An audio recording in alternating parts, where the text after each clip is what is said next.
My name is Harper Quinn, I'm 32, and for most of my adult life, I've done everything I can to avoid drama.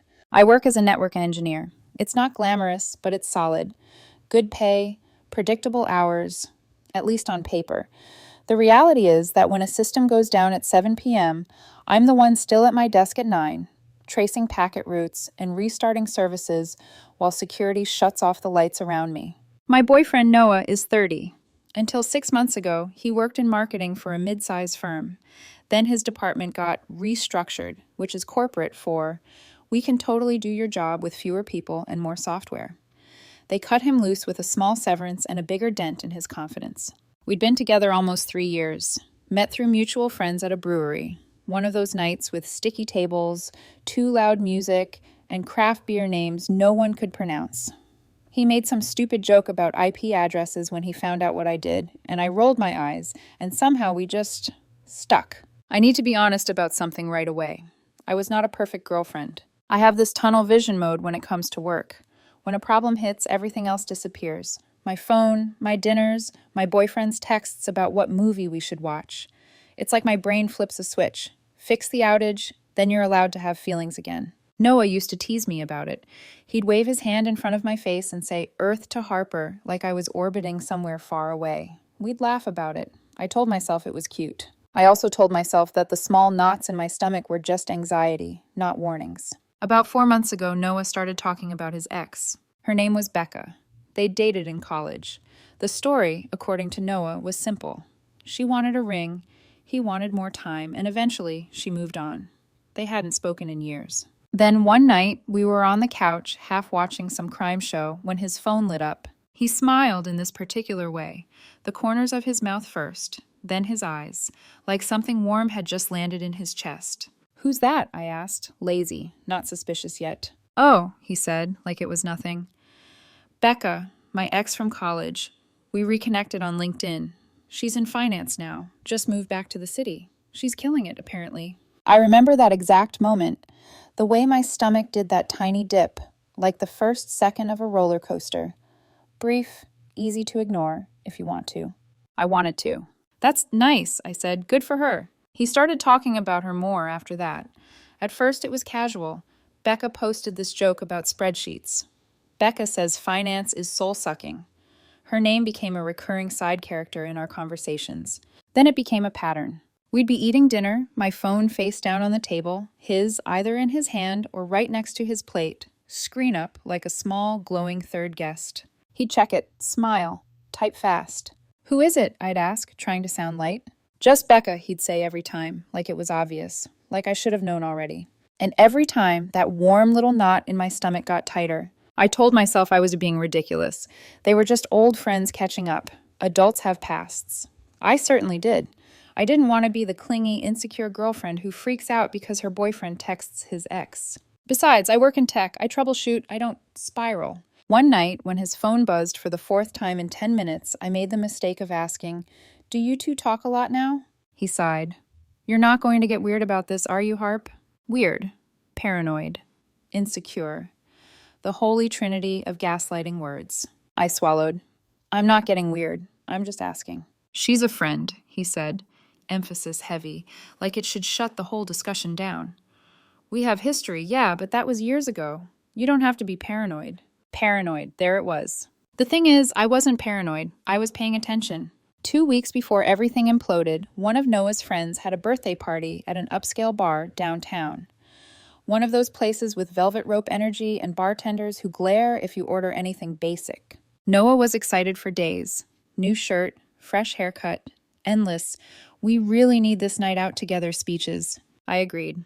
We did need it. I'd been working late a lot. He'd been job hunting and feeling like garbage. A fun night sounded good. We got there around 8. His friends were nice, the music not too aggressive. I was nursing a cocktail, leaning into him, trying to be present, trying not to check my email. For the first hour, it was normal. In that fragile way where you know if you breathe wrong, the mood might shatter, but still, normal. Then the door opened, and I watched Noah light up like someone had just flipped every switch in his body. He straightened. His eyes widened. His hand dropped from my waist. "Oh my God," he said, "Becca's here." I didn't need him to point her out. I knew immediately. She walked in like she owned the room. Tailored dress, blazer slung over one shoulder, that polished corporate confidence you get when you spend your lunches at the gym and your evenings at networking events. She scanned the crowd, saw Noah, and her whole face brightened. He started moving toward her before I could even respond. I followed because what else was I supposed to do? Stay rooted like a decorative plant? They hugged, not a casual half hug, a lingering, slow pull-in sort of hug, the kind that has history wrapped around it.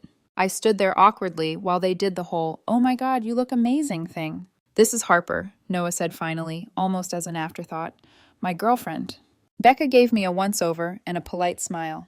"Nice to meet you. I've heard a lot about you." "Have you?" I wanted to ask. "Or have you mostly heard about Noah?" We tried to talk, the three of us.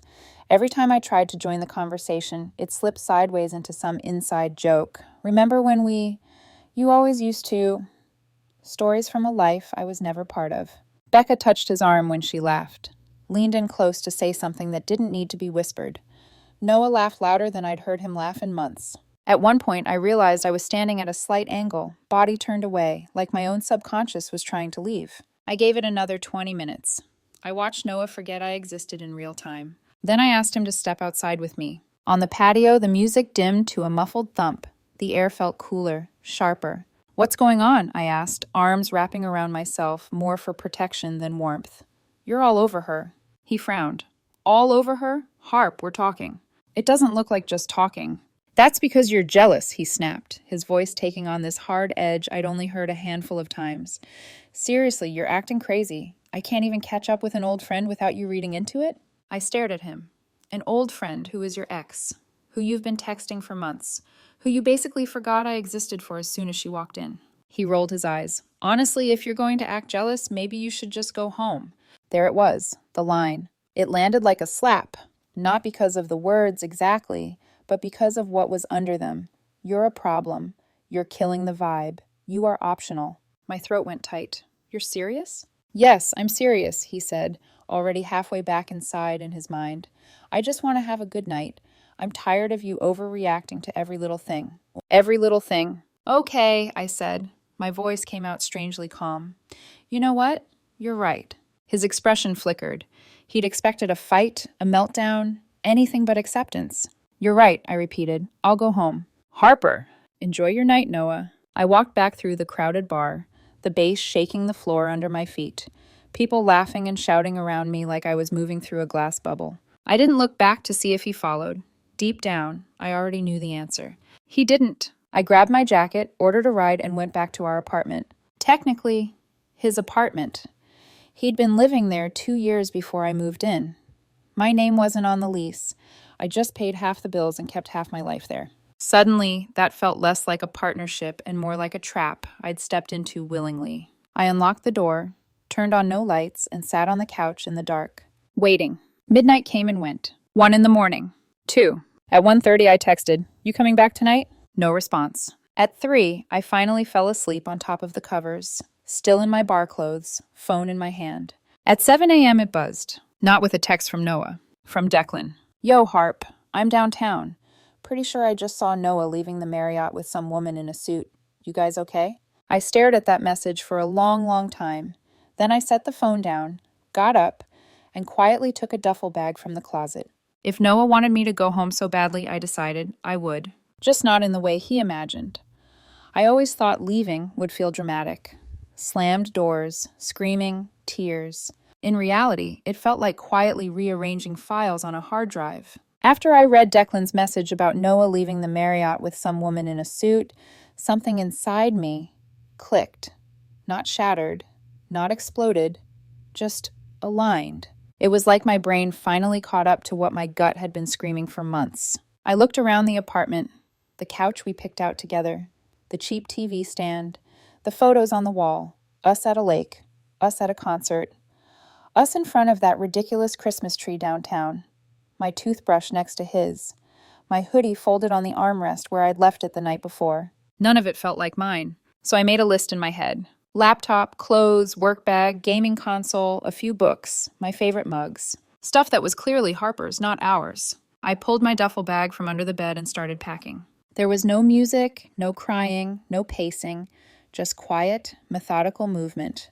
I rolled clothes instead of folding them to save space, unplugged my charger from the wall, took my spare EpiPen from the bathroom drawer, took the photo of my parents that had been tucked behind the framed picture of Noah and me. Every now and then, my stomach would twist, and I'd feel this wave of cold run through me. I'd pause, grip the edge of a drawer, and wait for it to pass. It always did. It took about 2 hours to gather everything that was undeniably mine. I didn't touch the furniture. I didn't touch the kitchen appliances, the plates, the shared towels.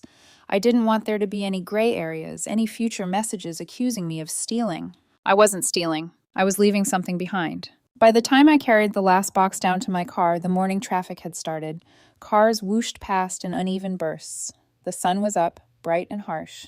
I was sliding the final box into the trunk when I heard footsteps behind me. Harper? I closed the trunk calmly before turning. Noah was standing by the curb, squinting in the sunlight.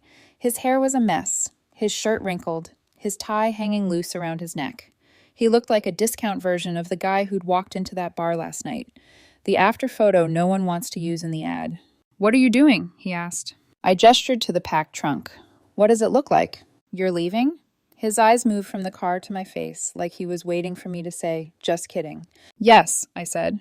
"Because of last night?" His voice rose, incredulous. "You're seriously doing this because of one night?" "One night?" I repeated. "Noah, I left the bar at 11. You didn't come home. You didn't answer my text. And I woke up to a message from Declan saying he saw you leaving the Marriott downtown with some woman in a suit." His jaw flexed. For a second, panic flashed across his face. Then he forced out a laugh that sounded more like a cough. I didn't spend the night with her," he said quickly. "I crashed at Jessica's. It was late. You know how she lives close to downtown." "Jessica lives in the opposite direction from the Marriott," I said evenly. "Try again." His cheeks went a little pale, then flush red. "Okay, fine," he said, blowing out a breath. "I was at the Marriott, but nothing happened. We just talked. It got late. Becca got a room because she didn't want to drive home drunk, and I walked her up. That's it. Separate rooms." "Separate rooms," I repeated like I was testing the words. "Yeah," he insisted, but his voice wobbled on the last syllable. "You're jumping to conclusions. Noah, you disappeared for the night with your ex after telling me to go home because I was acting jealous. You didn't tell me where you were. You didn't answer my text. And now you're telling me you just talked in a hotel until sunrise?" He dragged a hand down his face. "I messed up, okay? I should have texted you. I drank too much. We were talking about old times. I lost track." "And you lost me," I said. He stared. "You're really going to throw away 3 years over this?" I let that sit in the air for a second. "You threw it away last night when you told me to leave," I said quietly. "I'm just cleaning up the mess." He stepped closer, reaching for my arm. I took a small step back. "Harp, come on," he said. "We can talk about this inside. You're tired. I'm tired. Let's just—" "There's nothing to talk about," I cut in. "My name's not on the lease. This is your place. I'll send you my half of the bills for this month, and that's it." His face twisted. "So that's it? You just get to walk away and make me the bad guy?" "You made yourself the bad guy, Noah." He flinched like I'd hit him. "You're overreacting," he tried again, voice sharper now. "Nothing happened with Becca. You're blowing this way out of proportion." "Maybe I am," I said softly. "Maybe I'm finally matching the proportion of your disrespect." He opened his mouth, then closed it again. I watched him struggle to find the version of the story where he's the misunderstood victim and I'm the unstable one. "I have to go," I said. "Corey's expecting me." "That's where you're going? To Corey's?" His eyebrows shot up. "You're seriously just moving in with him?" "Temporarily," I said. "He has a spare room. His roommate moved out." He smirked, ugly. "Wow. Must be nice having people line up to rescue you, huh?" I smiled, but there was no warmth in it. "Yeah, must be." I got in the car and closed the door before he could say anything else. As I pulled away from the curb, I glanced in the rearview mirror. He was still standing there, barefoot on the pavement, watching me leave like he'd never imagined I actually would. The thing is, neither had I, until he gave me permission. Corey lived about 30 minutes away in a 2-bedroom apartment that always smelled faintly of coffee and laundry detergent. His roommate had moved out a month earlier to live with his girlfriend, so the second room was empty, except for a mattress and a sad, abandoned lamp. When I showed up with my car full of boxes, Corey took one look at my face and didn't ask any questions. He just opened the door wider and said, "Shoes off, boxes in here, we'll unpack later. Do you want coffee or a beer?" "Both," I said. My voice cracked. "In that order." The first few days were strange. My body kept reaching for routines that no longer existed. At 6 p.m., I'd think, I should text Noah, I'm on my way home. Then remember that home was now a room with mismatched furniture and a friend who knocked before entering. At 9 p.m., I'd hear a notification and feel my heart jump, expecting his name to pop up on my screen. Sometimes it did. I didn't answer. 2 days after I left, the texts started in earnest. At first, they were apologetic. Harp, please, I messed up. Can we talk? I swear nothing happened with Becca. I was drunk and stupid. I miss you. When I didn't answer, they turned defensive. So you're just going to ghost me? That's really mature. You're being childish. We built a life together, and you're throwing it away over one misunderstanding. Then they turned accusatory. You were never really emotionally available anyway. Becca actually listens to me. I sat on Corey's sagging couch one night, thumb hovering over my phone, reading those words over and over. Becca actually listens to me. I opened my notes app, created a new folder, and labeled it Noah Receipts. Then I screenshot everything. Every apology, every accusation, every twist of the narrative that tried to turn my pain into an overreaction. I didn't know why I was keeping them. Maybe because I work in systems, and documenting issues is second nature. Maybe because a small, cynical part of me suspected I would need proof someday. For myself, if not anyone else. A couple of days later, the second wave began. Noah's friends. First, a text from Fallon, his old college roommate, now turned self-appointed moral compass. Hey, Harper, Noah is devastated. Whatever happened between you two can be fixed. He's really trying. I stared at the message, thinking of Noah's face lighting up when Becca walked in. Of him telling me to go home. Not interested, I replied. The answer came fast. Wow. So you're just going to abandon him when he's struggling? Some girlfriend you were. I almost laughed. The irony was too thick to swallow. Then Talia called. Thalia and I had always got along. We'd shared memes, swapped podcast recommendations, had long talks at parties when everyone else was too drunk to form sentences. I almost let the call go to voicemail. Instead, I hit accept. Hey, I said cautiously. Harper, she sighed. Thank God you picked up. Look, I know what happened. Or, I know some of it. Do you? I asked. I know he stayed at the Marriott with Becca, she said, voice low, like she was confessing. He told me it was just talking, that he fell asleep in a chair, that he didn't mean for it to go that far. That far, I repeated. How far does talking go, exactly? She hesitated. You know what I mean, emotionally far. I rubbed my forehead. Thalia, he told me to leave so he could stay there and have a good night with his ex. That's all I need to know. He knows he's screwed up, she said. He's a mess, Harp. He keeps saying he doesn't know why he did it. Becca came back into his life and brought up all these old feelings. It wasn't about you. That's exactly the problem, I said quietly. It should have been about us, about our relationship. He made it about her. People make mistakes, Talia tried again. Don't you think 3 years deserves a second chance? I thought of the way I'd sat on the couch in the dark, waiting, while he walked out of a hotel with his ex and didn't bother to tell me. Of all the times I'd been called paranoid for noticing the obvious. If he valued those 3 years, I said, he wouldn't have gambled them on one night with her. Thalia went silent for a moment. He says nothing happened, she said finally. Do you believe that might be possible? Honestly, I said, I don't know, and right now, I don't care. The emotional betrayal was enough. She sighed, defeated. He's my friend. I'm trying to be there for him. But I get why you left, Harper. I do. Then let me go, I said softly, please. She didn't argue after that. For about a week, things went quiet. No texts from Noah, no calls from his friends. Just work, Corey's bad cooking, late-night gaming sessions, and the low hum of my own thoughts slowly reorganizing themselves. I started looking at apartments, ran budget spreadsheets, bookmarked listings. I remember thinking maybe this is it, maybe the worst is over. That's when it happened. I was on my lunch break, scrolling aimlessly through Instagram when I saw it. A message request from a private account. No profile picture. Username just a random string of letters and numbers.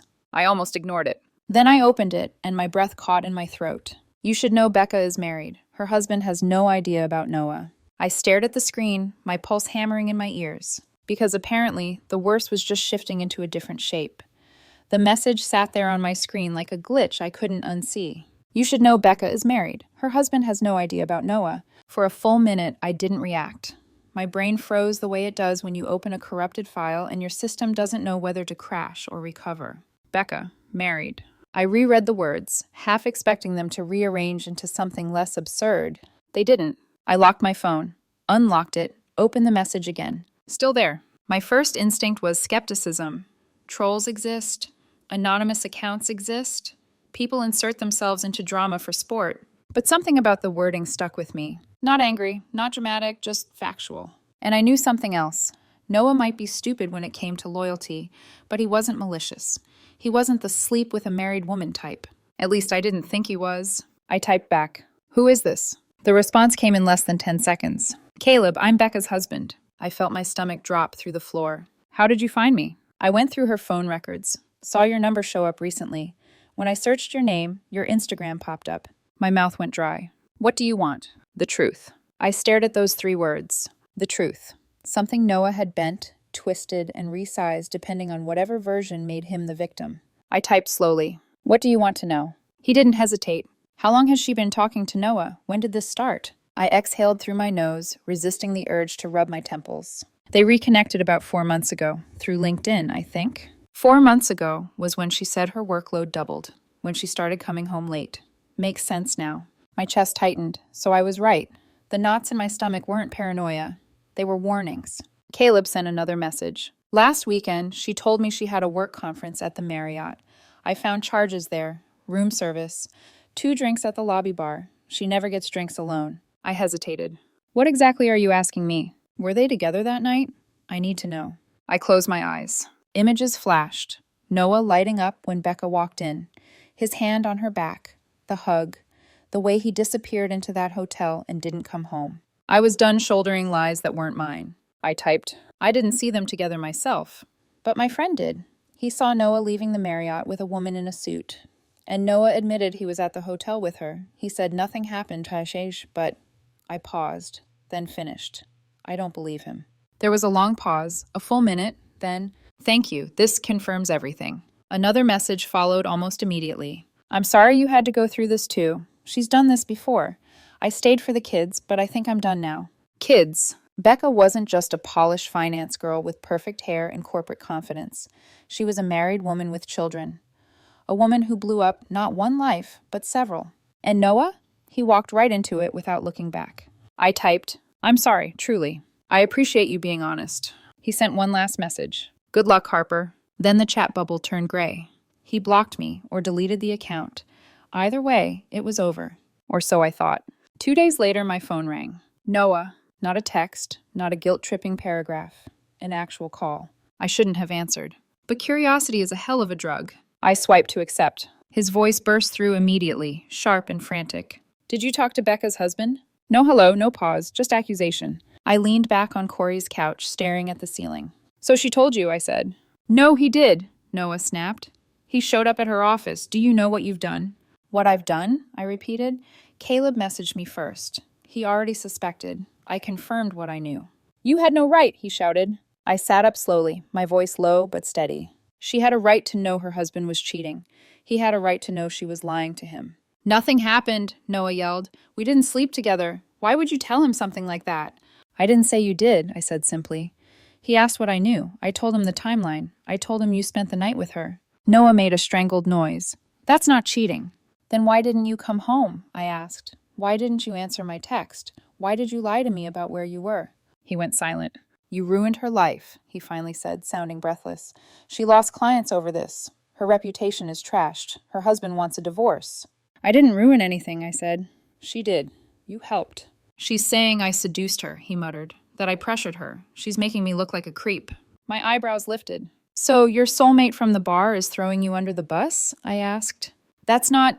This isn't... Harper, please," he stammered. "Everything's falling apart. I lost you. I lost her. I'm losing my place because I can't afford rent without you. I need someone who knows me." Ah, there it was. Not "I need you," not "I love you," not "I'm sorry." Just "I need a soft landing." I closed my eyes. "Noah," I said quietly, "you don't miss me. You miss stability. You miss a backup plan. You miss someone who took care of things." "That's not true," he whispered. "You told me to go home," I said. "And you chose her. Everything after that was just consequences." "Harp, please, I'm losing everything.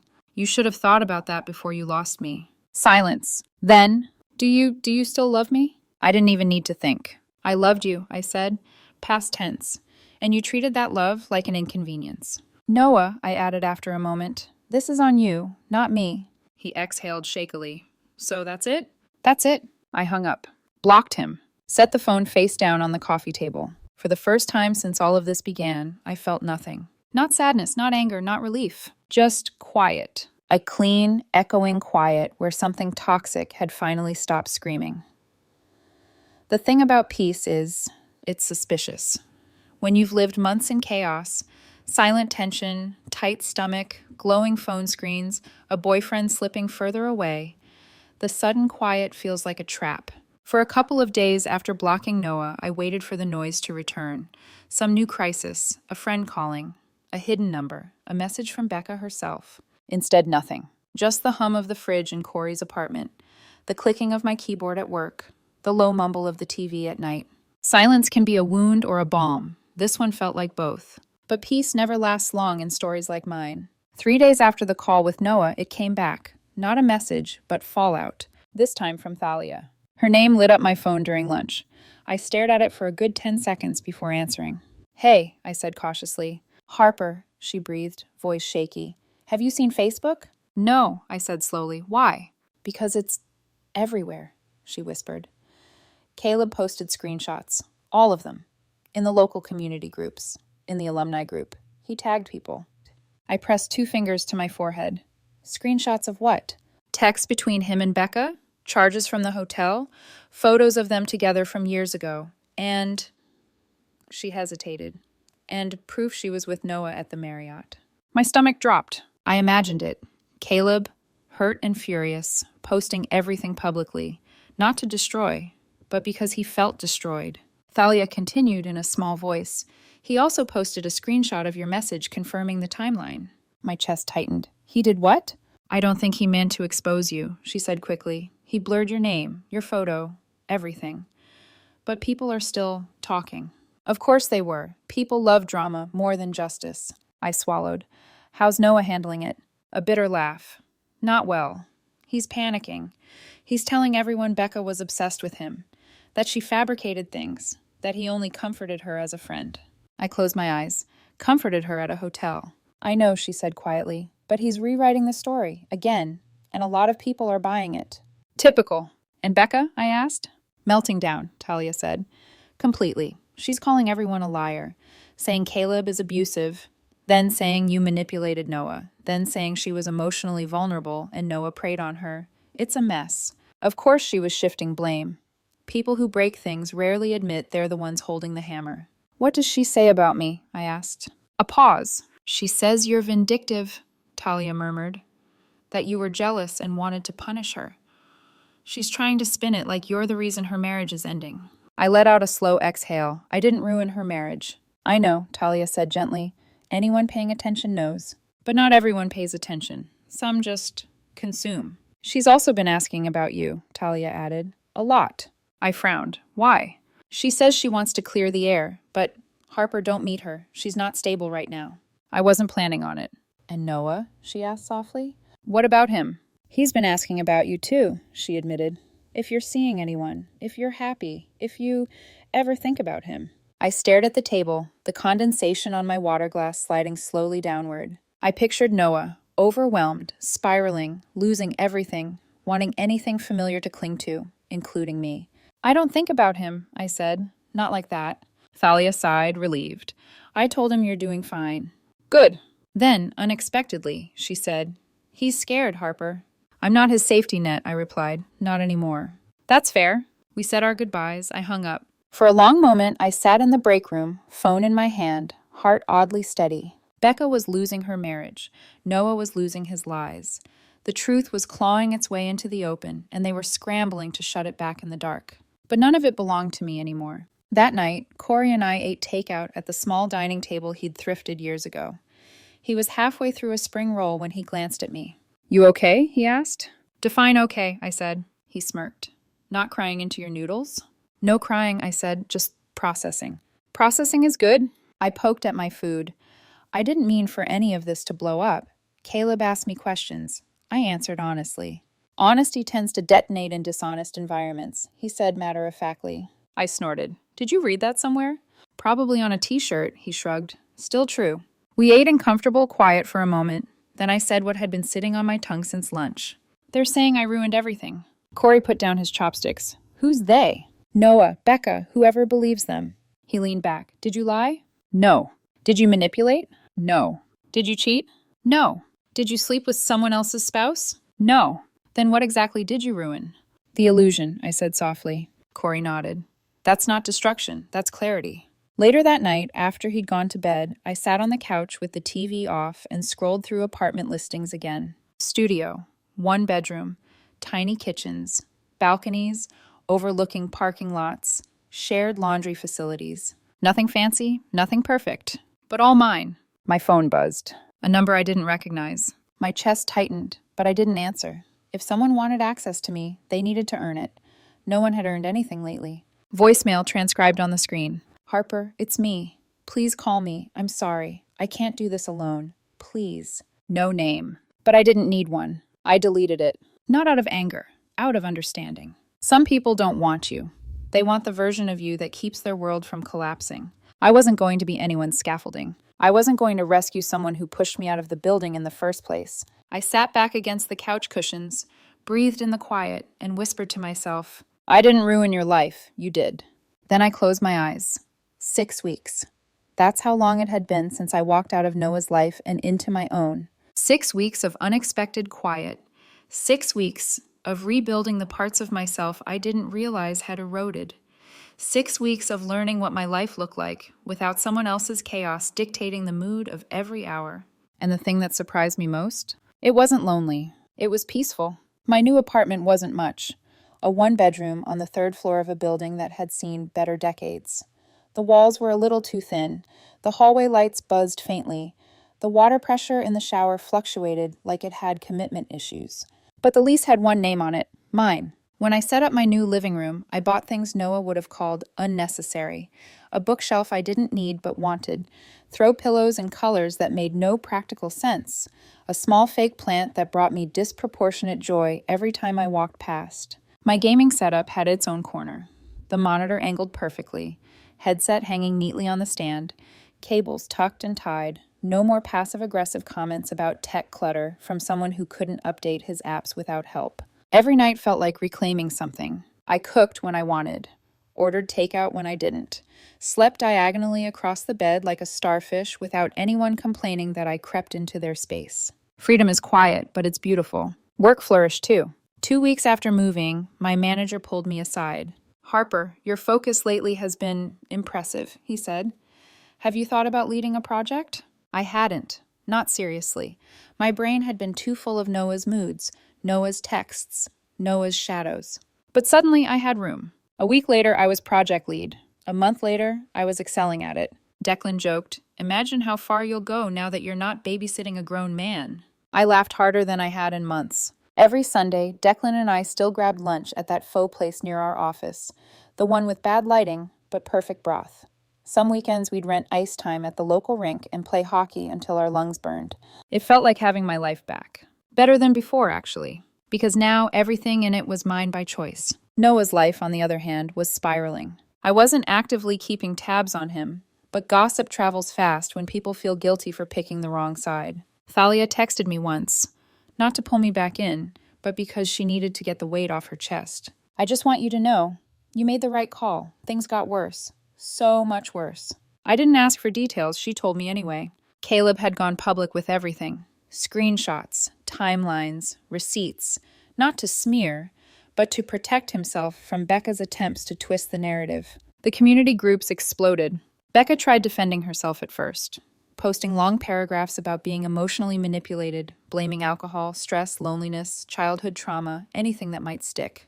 But the more she explained, the worse it looked. People dug up old posts, old comments, old inconsistencies. It became impossible for her to build a version of the story where she wasn't the architect of her own destruction. Caleb filed for separation. He kept the kids, and Becca's carefully curated professional reputation, gone. Then there was Noah. He tried spinning the story too, that Becca was obsessed, that he barely talked to her, that she misled him.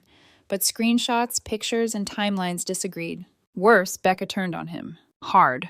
She painted him as a manipulative ex who rekindled things, pressured her, lied to her, dragged her into emotional infidelity. Her audience didn't know who to believe, so they pointed fingers in every direction. In the end, both reputations burned. Two people who lied for convenience suddenly getting scorched by the truth. I'll be honest, there was a flicker of satisfaction. A quick, sharp one. The kind you feel when the universe finally does the math and the numbers come out clean. But mostly I felt distance, like watching a storm destroy a house you no longer lived in. When Talia said Noah still asked about me, if I was seeing anyone, if I seemed happier, if I ever talked about him, I didn't feel longing, just clarity. Tell him I'm doing fine, I told her, and tell him to stop asking. She agreed. She didn't argue this time. As for dating, I hadn't jumped into anything serious, but I did go on a few casual dates. Coffee, brunch, a walk by the river, just enough to remember that connection didn't have to feel like walking through a minefield. One guy talked about his cat for 30 minutes, and I found it charming instead of smothering. Another complimented my laugh without making it weird. I didn't trust easily yet. You don't walk through fire and pretend your skin didn't burn. But I wasn't afraid either. Hope wasn't a threat anymore, just a possibility. One night, sitting on the floor of my living room with my guitar across my lap, I had a moment I'll never forget. The windows were open. A breeze drifted in, soft and cool. The air smelled like rain on hot pavement. I strummed a few chords, rusty, imperfect. I hadn't touched the guitar in years. Noah used to complain it was too loud, too distracting, too much. But there, in my own space, it felt like coming home to a part of myself I'd accidentally abandoned. I paused mid-song, fingers hovering, and realized something. I hadn't thought about Noah in days. Actual days. I didn't wonder what he was doing, who he was texting, whether he was rewriting the story again. He was irrelevant. Not hated, not mourned, just gone. A closed tab in a browser I no longer used. I smiled, small, real, and whispered the truth I'd earned the hard way. You're not paranoid, you're paying attention. People will tell you you're overreacting when they don't want to face their own behavior. People will call you insecure when they don't want to explain why your instincts are right. People will tell you to go home when what they really mean is stop noticing. But your gut is a damn detective. It knows before your heart does, before your brain catches up, before the truth cracks open. And when someone treats your clarity like a crime, leave. Not quietly, not dramatically, just leave. Go home, a real home, one with your name on the lease and your sanity in the walls. Go where your peace lives. I strummed one final chord, soft, clean, and let it ring out through the quiet apartment. The quiet I earned. The quiet I built. The quiet I chose. And for the first time in months, I felt something almost like relief.